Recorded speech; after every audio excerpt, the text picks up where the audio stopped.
Hello students, today we are going to start the first chapter of class 9 geography, India, size and location. When we talk of India, in this book it has been given that India has achieved remarkable progress in agriculture, industry and technology. It has also brought about different socio-economic developments in the previous last 50 years. When we talk of India's location on the map, तो when we talk of map, जब हम globe की बात करें तो globe में मैं आपको चाहूँगा कि यदि ये ग्लोब है तो ये नॉर्थ पोल, ये साउथ पोल है, this is the equator, India is in the northern hemisphere, तो भारत आपको यहाँ मिलेगा ऐसा,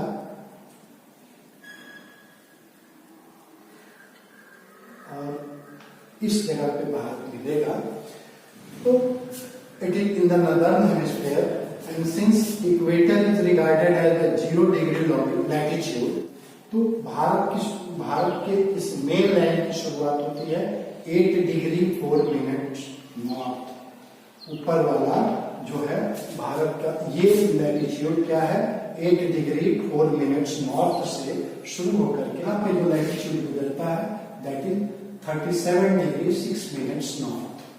तो भारत का लैटिट्यूडिनल एक्सटेंट, लॉन्गिट्यूड की जब बात करें तो लॉन्गिट्यूड क्या है, they are also imaginary lines drawn from north pole to south pole making semicircles, ऐसे making semicircles. I am drawing longitudes, और longitude से क्या पता चलता है किसी स्थान के समय का, तो नॉर्थ पोल से साउथ पोल को मिलाती हुई जो रेखाएं खींची गई तो ये रेखाएं लॉन्गिट्यूड कहलाती हैं। इसमें देखिए जो ये लॉन्गिट्यूड है और ये लॉन्गिट्यूड है, जो वेस्ट वाला और ईस्ट वाला, तो भारत क्या है 68 degree long 68 degree 7 minute east longitude से 97 डिग्री 25 मिनट ईस्ट लॉन्गिट्यूड तक फैला हुआ, ये इसका लॉन्गिट्यूडिनल एक्सटेंट हुआ। जब हम किसी जगह के लैटिट्यूडिनल एक्सटेंट और लॉन्गिट्यूडिनल एक्सटेंट को जान जाते हैं तो हम बड़े आसानी से उस जगह को किसी भी वर्ल्ड मैप में या ग्लोब पे हम लोकेट कर सकते हैं, उसको पहचान सकते हैं। This is India. अब इंडिया का लैटिट्यूड और लॉन्गिट्यूडिनल बाउंड्री हम जान गए। अब आते हैं कि किसी बात में यहाँ पे अंडमान निकोबार आइलैंड है, ये है बे ऑफ बंगाल, ये पूरा जगह क्या है बे ऑफ बंगाल है, इधर में ये अरेबियन सी है और नीचे इंडियन ओशन है। तो here the southern most point of India is Indira point, वो 8 डिग्री 4 मिनट से भी नीचे है, लेकिन हमारा जो अंतिम पॉइंट है जहां पे भारत का हक है that is Indira point, it is located at the southernmost tip of Andaman Nicobar islands and the southernmost part of mainland of India is Kanyakumari which is located here and that is 8 degree 4 minute north. There are to the southwest portion of India, these are small group of islands, this is Lakshadweep Islands, it is also under India, और ये जो सी है इसको Arabian सी कहते हैं, waste में है, east में bay of Bengal and this one is Arabian C.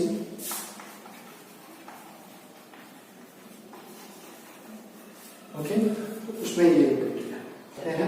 When we talk of size, India is one of the largest countries in the world, कि India is the 7th largest country in the world, तो इससे 6 देश ही पूरे दुनिया में भारत से बड़े हैं, एरिया के मामले में, क्षेत्रफल के मामले में 6 देश ही बड़े हैं। And who are those countries? Russia, Canada, USA, China, Brazil, Australia. तो these are the countries which are larger in area than India. Otherwise, India is the 7th largest country with 3.28 million square kilometers. ये 3.28 million square kilometre जो है पूरे दुनिया के world का land portion है उसका 2.4% है। ये 2.4% धरती दुनिया के 17.7% लोगों का देखभाल करती है, पालन पोषण करती है। The population of India is 17.7% of the world's population. India is second largest country in terms of population. जब हम लैंड बाउंड्री की बात करते हैं, आपको पता है कि यहाँ से ये पाकिस्तान शुरू हो जाता है, तो यहाँ से ये वाली बाउंड्री, ये बाउंड्री जो लैंड से जुड़ी हुई है, इसकी लंबाई कितनी है? 15,200 kilometre. This is land boundary, यहाँ से और ये तो ओशन शुरू हो जाता है, ये तो समुद्र है, तो समुद्र के किनारे जो बॉर्डर है उसको कोस्ट लाइन कहते हैं। The boundary at the side of the ocean और sea is called coastline. तो this is coastline. The length of the coastline is 7,516.6 kilometre. बहुत बड़ी बाउंड्री हुई। समुद्र, अब देखें भारत घिरा किस चीज से है? तो जब हम इस इलाके की बात करेंगे, यहाँ पे माउंटेन है, यहाँ पे हिमालय माउंटेन है और यही माउंटेन इधर से फोल्ड होकर के ऐसे ही, तो नॉर्थ वेस्ट, नॉर्थ और नॉर्थ ईस्ट, इधर में माउंटेन ने हमारे भारत को दुनिया से अलग कर रखा है, जैसे हिमालय रेंजेज। देन और इस साइड से ये क्या है? समुद्र है। तो साउथ में इंडियन ओशन है और इस साइड में हम देखते हैं बे ऑफ बंगाल और यहाँ अरेबियन सी। तो तीन तरफ से ये समुद्र से घिरा है और ऊपर लैंड से अटैच्ड है। इसीलिए ऐसे स्ट्रक्चर को, ऐसे लैंड मास को पेनिनसुला कहते हैं। इस पोर्शन को, the southern India is a peninsula, इसको पेनिनसुलर इंडिया भी बोलते हैं। फिर बात की जा रही है कि साइज की, तो ये बातें हो गई। अब है कि द डिफरेंस, जब हम देखते हैं यहाँ से लॉन्गिट्यूडिनल एक्सटेंट को, तो हम देखते हैं 68 डिग्री 7 मिनट टू 97, तो 68 to 97 it is nearly 30 degree longitude. तो 1 डिग्री लॉन्गिट्यूड में आप ध्यान रखेंगे, वीडियो को पूरा देखें, बहुत अच्छी जानकारी मिलेगी, चैप्टर अच्छे से समझ में आएगा। एक लॉन्गिट्यूड से दूसरे लॉन्गिट्यूड तक धरती जब रोटेट करती है अपने एक्सिस पे, अपने अक्ष पे जब धरती घूमती है, तो 1 डिग्री, एक पॉइंट पे अगर आप लेते हैं, ये पॉइंट ले लिया, यहाँ से धरती घूम रही है, तो इस पॉइंट से एक लैटिट्यूड से, लॉन्गिट्यूड से दूसरे लॉन्गिट्यूड तक जाने में धरती को 4 मिनट लगते हैं। How many minutes? 4 मिनट्स।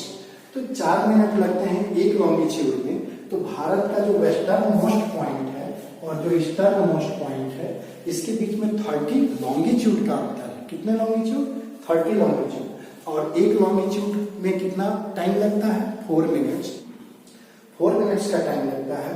तो 30 लैटिट्यूड्स में 30 into 4 is equal to 120 minutes, और 120 मिनट्स को हम जब आवर्स में बदलेंगे तो 2 आवर्स। यानी भारत के सबसे पूर्वोत्तर क्या है? अरुणाचल प्रदेश। अरुणाचल प्रदेश की शुरुआत में अगर 8 बजे सूर्योदय होता है, तो गुजरात के अंतिम पॉइंट पे 10 बजे सूर्योदय होगा। ये घूमते हुए जब सूर्य के सामने जाएगा, तो ये पोर्शन जब जाएगा सूरज के पास, सूरज के सामने, तो ऐसे ग्लोब घूमेगा, तो ये पोर्शन फिर यहाँ सूर्योदय, फिर यहाँ सूर्योदय, फिर यहाँ होते होते यहाँ आएगा, और तब तक यहाँ पे 10 बज चुका होगा, वो सूर्य से 2 घंटा उधर चला गया होगा। तो ये गैप है। अब बताइए कि यहाँ पे 8 बजेगा, तो यहाँ पे 6 ही बजा रहेगा, अभी 2 घंटे बाद यहाँ पे आएगा। एक और बात बताऊं मैं, टाइम की माप कैसे होती है? किसी समय पे, किसी स्थान पे टाइम कैसे माना जाता है कि इस समय यहाँ पे इतना बजा होगा? बहुत बड़ी बात है। तो इसको जानने के लिए हम ये जानें कि जिस समय, जिस धरती के जिस पोर्शन के सूर्य एकदम परपेंडिकुलर होता है, वहां पे 12 o'clock माना जाता है। क्या माना जाता है? 12 o'clock। तो अब वहां से 12 o'clock हो गया, उसके बाद से शुरू होगा, अगर हम नॉर्मल 24 आवर की बात करते हैं तो 13, 14, 15 अप टू 24, और नहीं तो फिर वहां से 12 बजे के बाद 1, 2, 3, 4 वो बजेगा, तो वो PM होगा। क्यों? Post meridian. क्यों? सूरज यहाँ है, अगर ये सूरज है चौक हमारा, ये धरती का कोई पोर्शन है, ऐसे पास कर रहा है, तो यहाँ 12 बज चुका, अब वहां 1 बजेगा, फिर यहाँ 12, फिर यहाँ 12, ऐसे ग्लोब अगर ऐसे घूमता है, तो जहां पर 12 बजता है, इसका मतलब कि सीधे सूरज उसके ऊपर है, अब वो पीछे जाएगा। तो सूरज यहाँ है तो 12 बजा, यानी यहाँ पे अभी सूरज नहीं है, 2 घंटे बाद ये जगह जाएगा। तो क्या हम क्या करें? भारत में स्थान, समय को कैसे मापें? यहाँ पे क्या समय बताएं, यहाँ पे क्या समय बताएं? तो कितने का डिफरेंस है? 30 डिग्री का, 30 लॉन्गिट्यूड्स का डिफरेंस है। तो सरकार ने, लोगों ने ये फैसला किया कि यहाँ से 15 डिग्री इधर और यहाँ से 15 डिग्री इधर, दोनों के बीच में जब हम जाएंगे तो 15 डिग्री का डिफरेंस होगा। अब यहाँ से यहाँ और यहाँ से यहाँ, तो इस जगह से गुजरने वाला जो लॉन्गिट्यूड है वो कौन सा लॉन्गिट्यूड है? 82 degree 30 minute east. 82 degree 30 minute east जो इलाहाबाद के मिर्जापुर नामक जगह से पास करता है, इसको हम IST कह लें या तो IST कहते हैं। यहाँ जब 12 बजता है उसी समय यहाँ भी 12 बजे माना जाएगा और यहाँ अरुणाचल प्रदेश में भी 12 बजे माना जाएगा। क्यों? तब क्या होगा, जब यहाँ 12 बजेगा तो दोनों जगह 12 बजे माना जाएगा, तो समय का गैप कम होगा, काम आसानी से होगा। इस बात को समझेंगे। अब है इंडिया एंड द वर्ल्ड। आपको एक बात समझ में, एक बात देखेंगे, why is 82 degree 30 minute east has been selected as standard meridian of India.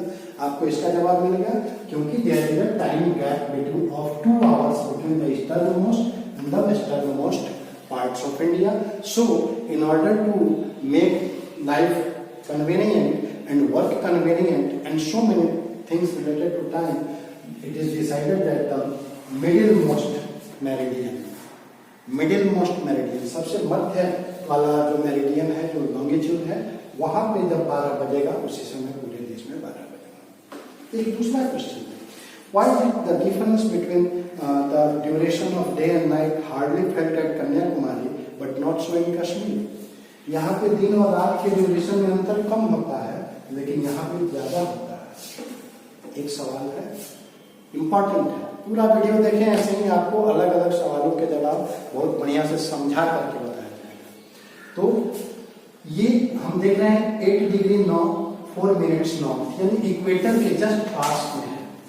Kanyakumari is located very nearer to equator, मात्र 8 लैटिट्यूड का डिफरेंस है, जबकि ये 37 डिग्री लगभग 30 डिग्री और आगे, यानी वो 38 डिग्री 30 और 8 मान लीजिए 38 डिग्री या 37 डिग्री लैटिट्यूड पे है। तो क्या होगा कि जैसे जैसे हम लैटिट्यूड इक्वेटर से दूर जाते जाएंगे, सूर्य की किरणें स्लैंटिंग पड़ेंगे, तिरछी पड़ेंगे। तो इक्वेटर से जितना दूर जाएंगे, स्लैंटिंग रेंज के चलते ड्यूरेशन ऑफ डे और नाइट में ज्यादा अंतर दिखेगा। और चूंकि सन रेंज डायरेक्ट पड़ती है इक्वेटर के पास, तो इक्वेटर के पास वाले जगहों पे दिन और रात के अवधि में जो टाइम पीरियड है उसमें गैप कम महसूस होगा, कम होता है गैप यहाँ पे इक्वेटर के पास। And the farther we go away from equator, the greater will be the difference between day and night. Understand? अब इसके बाद हम फिर इसके बाद का टॉपिक है इंडिया एंड द वर्ल्ड, उसको डिस्कस करेंगे। तो इंडिया एंड द वर्ल्ड की बात करें तो इंडिया की बात जो की जा रही है कि जब हम वर्ल्ड मैप देखते हैं, यहाँ पे एशिया का मैप है वर्ल्ड के कुछ पोर्शन को देते हुए, तो जैसे ही हम वर्ल्ड की बात करते हैं तो India's location is there in the South Asia, where East Asia is this side, West Asia is that side. Now West Asia और East Asia के बीच में जितने भी जो ट्रेड होंगे, या चाहे ऑस्ट्रेलिया कह लें, या इस साइड में और भी हमारे इंडोनेशिया है, फिलीपाइंस है, जावा सुमात्रा बोर्नियो है, तो इधर से जो भी व्यापार होगा उधर जाकर के, तो या तो इंडियन ओशन से पार करेंगे, ट्रांस इंडियन ओशन, बहुत सारे ओशन आपको दिखाया गया। यहाँ देखिए ऑस्ट्रेलिया, सिंगापुर, जावा सुमात्रा, ये तक जापान, सब जगह से ट्रांस इंडियन ओशन जो रूट्स होते हैं उनको इंडियन ओशन से होकर गुजरना पड़ता है। और फिर इधर से जाकर के ये Africa, Arabian countries, Europe, West Asia के देशों से ये जुड़ा हुआ है। तो ये सब जो भी व्यापार होता है वह इंडियन ओशन से होकर गुजरता है। और इंडियन ओशन में ये जो पोर्शन है भारत, जो इधर से भरा हुआ पोर्शन भारत का है, इतना बड़ा कोस्ट लाइन देता है कि भारत की एक मजबूत पकड़ उस ट्रेड पे रहती है और भारत को बहुत सहूलियत होती है इधर से अफ्रीका, यूरोप के देशों से अपना कनेक्शन बनाने में। ये कौन सा कोस्ट है? वेस्टर्न कोस्ट है, अरेबियन सी के द्वारा इधर से इस अफ्रीका और यूरोप से इसका कनेक्शन बनता है। और बे ऑफ बंगाल से ये ईस्ट एशिया, ऑस्ट्रेलिया, इंडोनेशिया इत्यादि देशों से अपना व्यापारिक संबंध और जितने तरह के संबंध है, कल्चरल संबंध भी बहुत मजबूत पहले के हिस्टोरिकल टाइम से ही बने हुए हैं यहाँ पे। तो इधर में यहाँ हम देखते हैं कि समुद्र से व्यापार या कनेक्शन बहुत बढ़िया बना, लेकिन ये तब जब सी रूट डेवलप हुआ। भारत का जो संबंध है, भारत का जो कनेक्शन है वेस्ट एशिया, ईस्ट एशिया से या कहीं के भी देशों से, connection with the world through land routes, जो लैंड रूट्स से ज्यादा बना। और कैसे? तो इधर में जो पहाड़ है, जो हिमालयन बेल्ट है, उन पहाड़ों के बीच में बहुत सारे पासेस बने हुए हैं। आप देखेंगे कश्मीर का मैप देखेंगे, नेचुरल मैप या पॉलिटिकल मैप, तो कहीं कहीं मिलेगा सिपकीला, बोलनला, बोमडीला, तो ये सब पासेस के नाम है। सिपकीला, बोमडीला, ये पास के नाम है। पास का मतलब दो पहाड़ है, सपोज कीजिए एक पहाड़ इधर से यहाँ से ऐसे है और एक पहाड़ यहाँ से ऐसे है, तो ये जो बीच में गैप बन गया, इधर से लोगों के आने जाने का रास्ता था, तो उन पासेस के द्वारा भारतीय लोग भी व्यापार करने के लिए बाहर जा सकते थे। और विदेशों से आपने सुना होगा वेनसांग भारत आया था, फाहियान भारत आया था, मेगास्थनीज भारत आए थे। तो ये लोग जो आए उन माउंटेन पासेस के थ्रू आए भारत में, भारत को देखा, भारत के बारे में देखा। तो I mean to say that there was a good connection between India and the world, though naturally India stands separated from the world. नीचे से समुद्र है, ऊपर से पहाड़ है, ये भारतीय उपमहाद्वीप को दुनिया से अलग करके रखा है, लेकिन वो माउंटेन पासेस के थ्रू लोग भारत के बाहर जा सकते थे, बाहर के लोग भारत आ सकते थे। तो एक्सचेंज होता था, जैसे ही लोगों का आना जाना होगा, बिना किसी पर्पस के नहीं होगा, वहाँ एक्सचेंज होगा ही होगा। किस चीज का एक्सचेंज?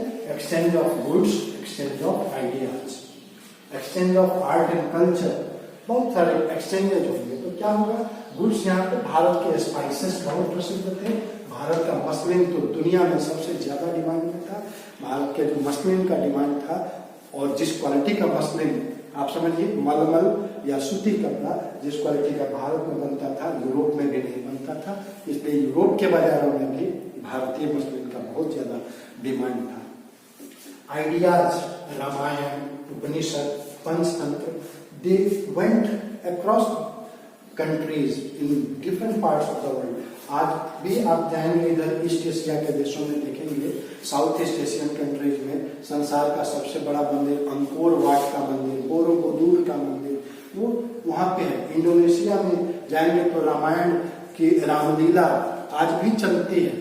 तो this is the effect of the interaction between people. It shows, it is a proof कि भारतीय लोग वहां जाते थे, भारतीय आइडियाज को वहां एक्सेप्ट किया जाता था। अब वेस्ट एशिया के देशों से, हाँ, उसके बाद स्कल्पचर में, ग्रीक स्कल्पचर हमारे यहाँ मूर्ति कला, वास्तुकला, जो आर्किटेक्चर है, इसमें ग्रीक सिविलाइजेशन के जो बनाने का ढंग है, मूर्ति बनाने का ढंग, जो भवन बनाने का ढंग, उसका भी छाप हमारे यहाँ मिलती है। वेस्ट एशिया के जो अरेबियन कंट्रीज हैं, वहाँ उनके यहाँ के जो प्रभाव देखते हैं, वो मिनारेट्स बनाने में, डोम्स बनाने में, गुम्बद बनाने में, वो आर्क बनाने में, भवनों के गेट बनाने में, इसमें हमें वेस्ट एशिया का प्रभाव दिखता है। Next we come to the neighbours of India. तो क्या है कि जब भी कोई देश होता है तो उसके अगल बगल में बहुत सारे देश होते हैं। तो हमारे देश में इस साइड में नॉर्थ वेस्ट में यहाँ पाकिस्तान है, यहाँ अफगानिस्तान है। नॉर्थ में जब हम चले तो चाइना, नेपाल, भूटान, ये तीन कंट्रीज हमारे नॉर्थ में है।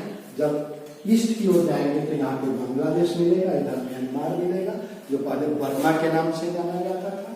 और उसके बाद साउथ में डायरेक्टली लिंक तो नहीं है क्योंकि बीच में समुद्र है, लेकिन यहाँ पे श्रीलंका है, और इधर में आइलैंड ग्रुप्स हैं, वो मालदीव्स हैं। तो साउथ में श्रीलंका और मालदीव्स हो गए, इधर म्यांमार और बांग्लादेश हो गए, इधर भूटान, नेपाल और चाइना, और साथ नॉर्थ वेस्ट में अफगानिस्तान और पाकिस्तान के हमारे पड़ोसी हैं। भारत हमेशा ही अपने पड़ोसियों से बढ़िया संबंध रखने का पक्षधर है। ये हमेशा प्रयास करता है कि हमारे देश के, हमारे अगल बगल के जो भी देश वाले हैं, उनसे हमारा संबंध अच्छा रहे, उनका डेवलपमेंट हो, हमारा भी डेवलपमेंट हो। उसके बाद कुछ क्वेश्चंस हैं इसमें नेबर्स की बात तो हो गई। एक बात यहाँ पे मैं बताना भूल गया कि जब स्वेज कैनाल बना था, स्वेज कैनाल अरेबियन पेनिनसुला के बाद अफ्रीका और अरेबिया के बीच में आप देखेंगे एक समुद्र है जिसको रेड सी कहते हैं, लाल सागर, और ऊपर यूरोप के नीचे और अफ्रीका के ऊपर बीच में देखेंगे तो वहां पे मिलेगा आपको ये मेडिटेरेनियन सी, भूमध्य सागर। तो भूमध्य सागर और लाल सागर, ये रेड सी को जोड़ने वाला एक वाटर बॉडी बनाया गया, कैनल बनाया गया। यहाँ पे ये जुड़ा हुआ था अफ्रीका एशिया से, तो काट करके एक नहर बनाई गई जिस नहर का नाम स्वेज कैनाल। क्या नाम है? SUEZ, Suez canal. उसके बन जाने से यूरोप और इंडिया के बीच में 7000 किलोमीटर्स की डिस्टेंस की कमी हुई, व्यापार और बढ़ा। तो this is all about India, size and location, the first chapter of class 9th। मैं आशा करता हूं कि आपको समझा पाने में मैं सफल हुआ हूं। ये तो आपको महसूस होता होगा। मैं कोशिश करूंगा कि और भी वीडियोज आपको बना करके आपकी सहायता में पेश करूं। आप चैनल को लाइक करें, सब्सक्राइब करें, शेयर करें, ताकि दूसरे भी आपके दोस्त, आपके रिलेटिव्स